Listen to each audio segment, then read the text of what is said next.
Okay, well, we are back and in the studio with Al Temkin, who so many people know throughout the entire Beverly community and the North Shore.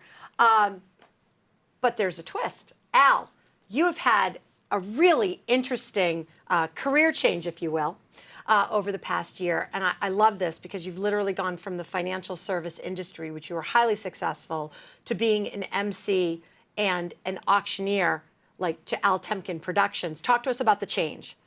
So, yes, I made a decision. I've been working on a decision for the past several years, actually, to think about my future. So I sold my book of business to another firm, and I still serve as a consultant with that firm. So I'm still dabbling in the financial services business.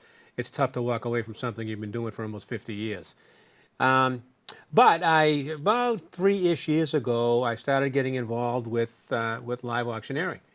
And a lot of the local nonprofits and others have reached out, and I've done their programs, one of which I do with you with Pathways every year. We've done for the past 3 years, I think. Yep.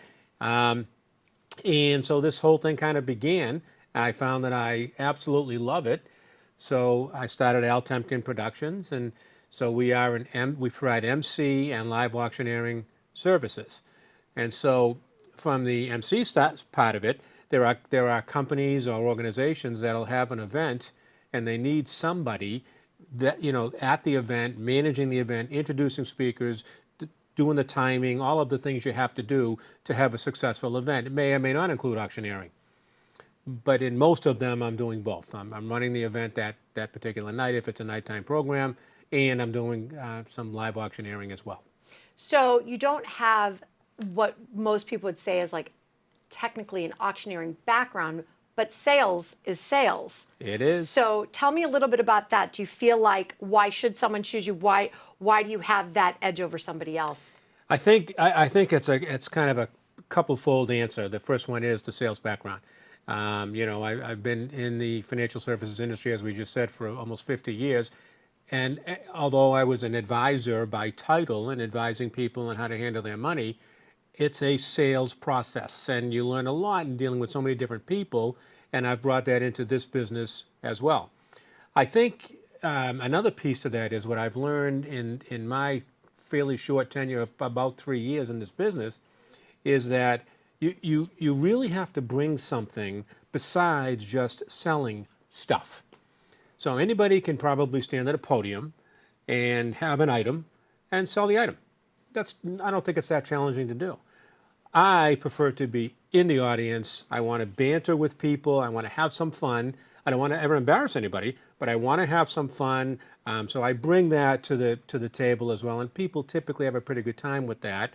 Again, without embarrassing anybody. I mean, I'll bring in music. I'll start to sing something if I have to. Whatever it is I have to do to get the proceeds up if I'm selling items for an organization is what I do. So who motivated you to get into this and make this transition? Great question. Thank you for asking. So you know the name, and I'm sure all of your viewers know the name Don Kelly. Well, Don was a very good friend of mine, and as we all know, sadly and unfortunately, he was one of the very first people in the state of Massachusetts to die of COVID, we've been told. Who knows any of that? But Don, as you know, he was the go-to guy. Any organization that needed anything done, particularly in the North Shore, went to Don. He was the guy, and he was talented. He was very good at it. And he used to say to me all the time, "You got to do this with me. You got to do this with me." And I used to say to him, "Why? You don't need anybody. You're great. You're raising all kinds of money. You do your thing." So, interestingly enough, unfortunately, when he passed away, some of the organizations that he used to do the work for started calling me. And I can remember the first 2 or 3 phone calls saying to the people, "I don't know why you're calling me. I never did this. I have never done this before." Well, your name came up, whatever, and that's how it all started. But I credit Don Kelly. I've actually gone up to see him and thanked him several times. I mean, so you're so involved in the community, and for those who don't know, I mean, you're involved in countless, really, organizations, either donating or volunteering, et cetera, serving on boards, committees, et cetera. Tell us a few that you're on, and how has that helped you actually land some of these gigs for your auctioneering? So it's not an abundance anymore, as you well know. In my mind, it is. As you well know, over the years, I was very involved with the Chamber of Commerce, and I've since I'm doing other things. I've been a Beverly Rotarian now. But you are a member, and that's why you're on this show. I am a Make it member, clear. and I will always be a member. But I've been a Beverly Rotarian now for about 22 or 23-ish years, serving in different roles of that organization, and just absolutely love it. That has presented a lot of business opportunities for me, both on the financial services side and on the Temkin Productions side.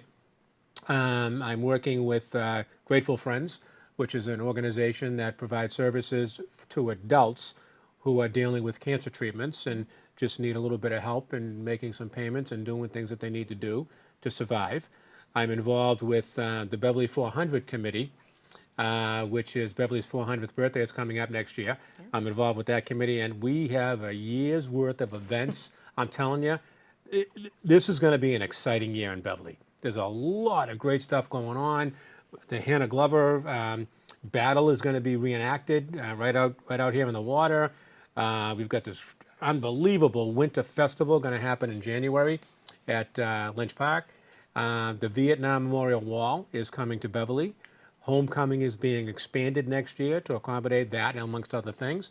So it's going to be a very, very exciting year. But those are the things that I'm mostly putting my time into right now. Well, I am very grateful that you came in today to talk to us about the transition, and I wish you luck in auctioneering. I can tell you firsthand, he's really good. He's really good, and he's really funny. So if your organization is looking for someone, Al's the man. Thank you so much, You are Leslie. so I appreciate welcome. it. Always good to see you. Thank you.